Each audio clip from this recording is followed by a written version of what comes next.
புய் வாழ்த்தவாக. இன்றைக்கி நம்ம பார்க்க போகிற நாயனார் யார் அப்படின்னு பார்த்தீங்கன்னா, இவர் ஒருத்தர் மட்டும்தான் சித்தர்கள் வரிசையிலும் இருப்பார், நாயன்மார்கள் வரிசையிலும் இருப்பார். யார் அவர் அப்படின்னு நான் சொல்லாமலே உங்களுக்கு தெரிஞ்சிருக்கும். அவர்தான் திருமூலர்.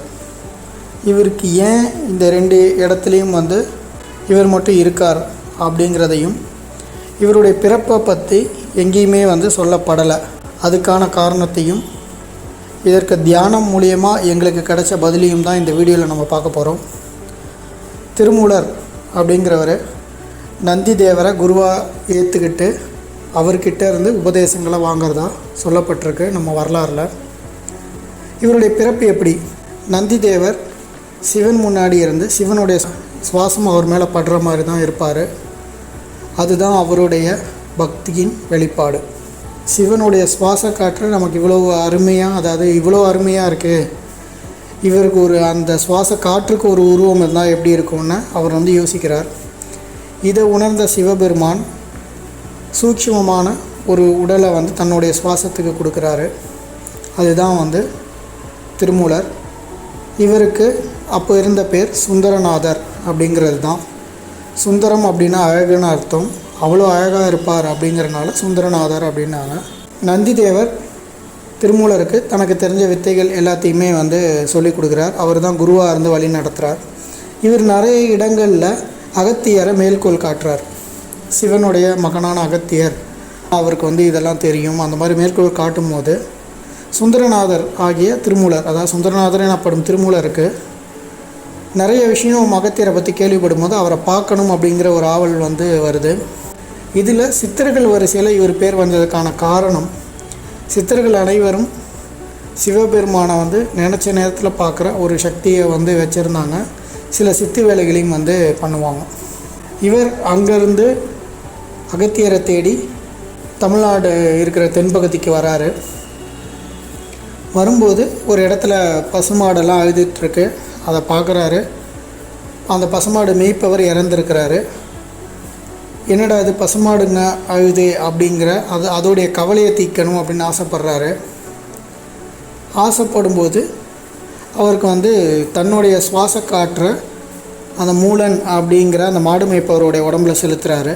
செலுத்தி சூட்சுமமாக இவர் அங்கே போயிடுறாரு. இவருக்கு சூட்சும உடம்பு அப்படிங்கிறனால அதை மறைக்கிறது ஒரு பெரிய விஷயமா இல்லை.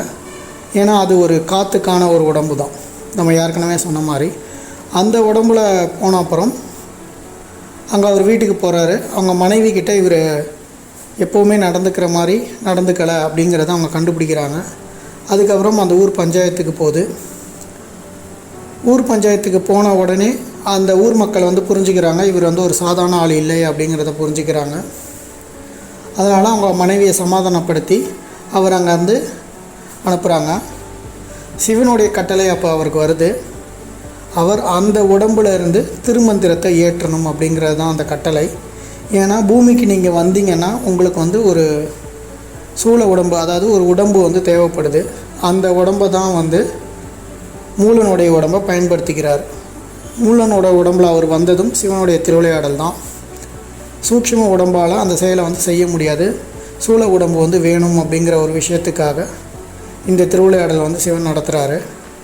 3000 வருடங்கள் இருந்து தவம் இருந்து திருமந்திரத்தை ஏற்றுறார்.